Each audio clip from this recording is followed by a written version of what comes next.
Assalamualaikum warahmatullahi wabarakatuh. Perkenalkan, nama saya Dwita Febri Anugrah. Saya dari kelas PBSI A Pagi semester 3. Dan di sini saya akan membuat video pembelajaran tentang kajian makna semantik. Dan di sini saya akan menganalisis bahasa daerah saya sendiri, yaitu bahasa Melayu dengan dialek Pontianak. Jadi di sini saya sebutkan pengertian analisis semantik dahulu. Pertama, semantik adalah cabang linguistik yang mempelajari makna atau arti yang terkandung dalam bahasa, kode, atau jenis lain dari representasi. Setelah itu, saya akan membacakan definisi bahasa. Bahasa adalah alat komunikasi yang menyampaikan setiap perasaan pembicara.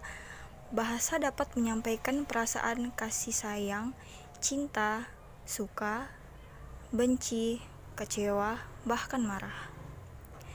Sebagai penutur multibahasa, masyarakat Melayu Pontianak cenderung memiliki atau mengekspresikan kemarahannya dalam bahasa ibu atau bahasa Melayu Pontianak.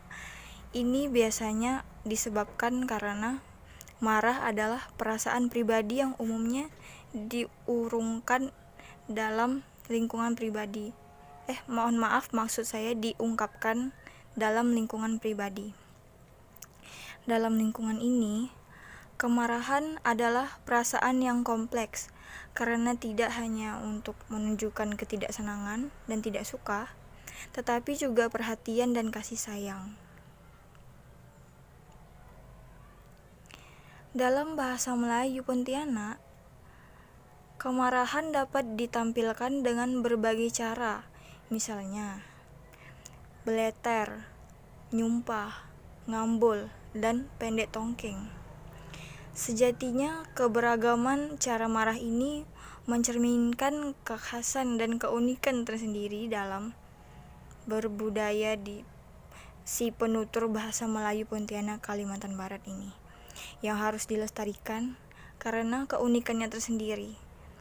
Pengenalan cara marah, terutama cara marah yang tidak frontal, juga dapat mencegah konflik yang terdampak besar sehingga keamanan dan ketertiban daerah dapat selalu terjaga dengan baik.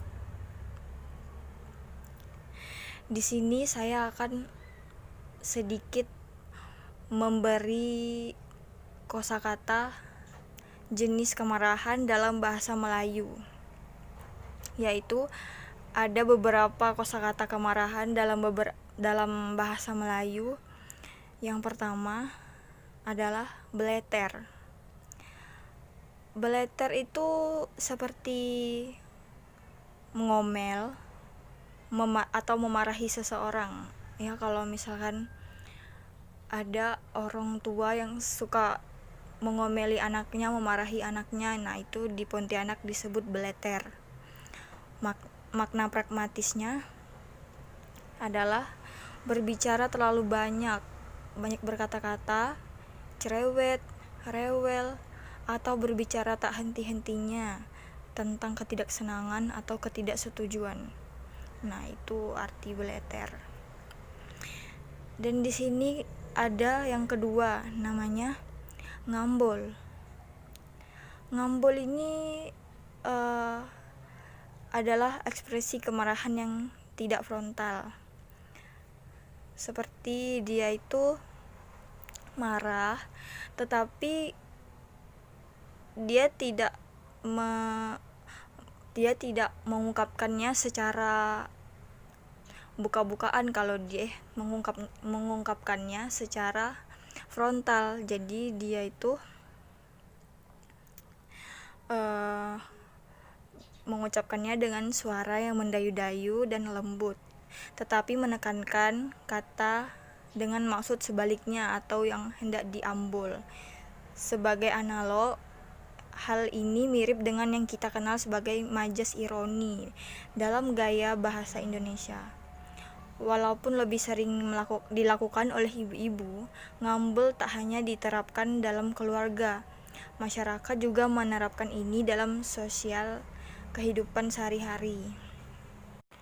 Ngambul mempunyai makna pragmatis, yaitu alih-alih berkata tidak, ia mengambul dengan mengiyakan, tetapi sebenarnya maksudnya adalah sebaliknya, yaitu tidak.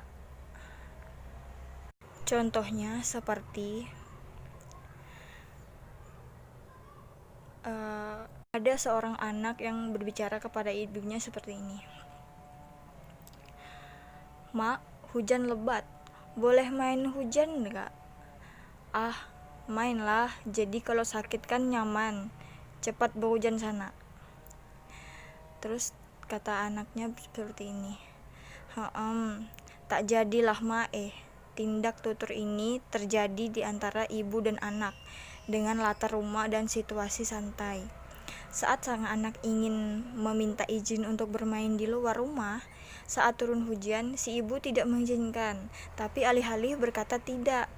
Ia mengambul anaknya dengan mengiyakan, tapi sebenarnya maksudnya adalah hal sebaliknya, yaitu tidak.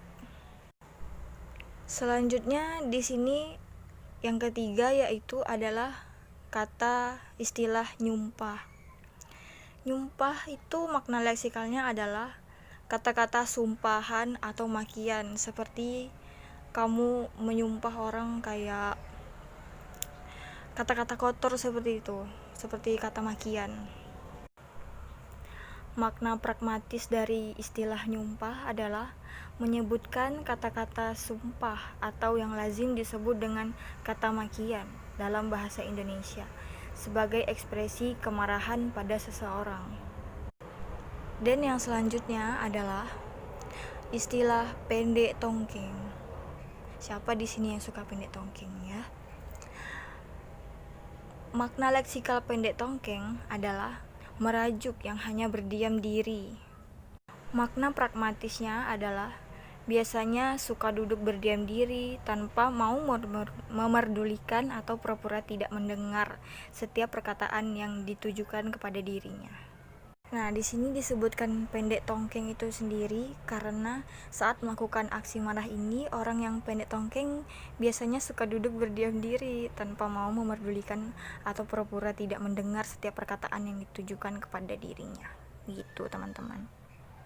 Sekian, terima kasih dari saya yang sudah memberikan kajian makna semantik dengan istilah jenis kemarahan dalam bahasa Melayu. Saya mohon maaf apabila ada salah dan kurang. Mohon komentar yang apabila saya melakukan kesalahan. Wabillahi taufiq wa hidayah. Wassalamualaikum warahmatullahi wabarakatuh. Terima kasih semuanya.